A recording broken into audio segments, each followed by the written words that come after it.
In Washington, political chaos has reached a boiling point.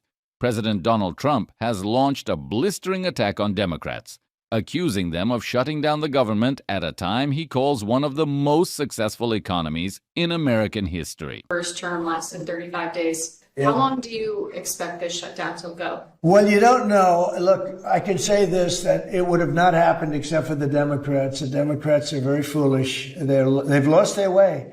And we have a new thing now. When you look at it's called crime.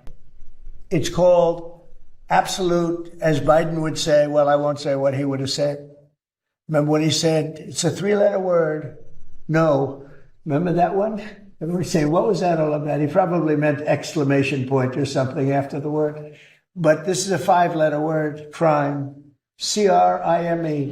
In a charged speech before supporters, Trump declared that Democrats have betrayed the American people, demanding that lawmakers, in his words, reopen the government tonight. His tone was fierce, his message direct. America's workers, families, and vital programs should not be held hostage to partisan games. The political standoff has now entered its most critical stage.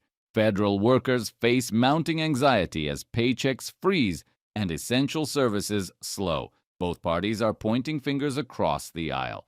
Senate Democrats insist they will not approve a Republican funding bill unless it includes an extension of Obamacare subsidies, arguing that millions could lose health care coverage without it. Trump, for his part, says he's ready to negotiate on health care, but only after the government reopens.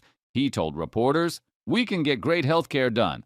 But first, Democrats must end this shutdown inside the Capitol. The tension is palpable." Senate Majority Leader Chuck Schumer has called on Trump and House Republicans to meet Democrats halfway. Schumer remains skeptical of Trump's promises, but says his party is willing to talk if the president engages in good faith. Meanwhile, fractures are appearing within both parties. In a surprise move, Senators John Fetterman, Catherine Cortez Masto, and Angus King broke ranks with Democrats, voting to reopen the government before a deal is reached.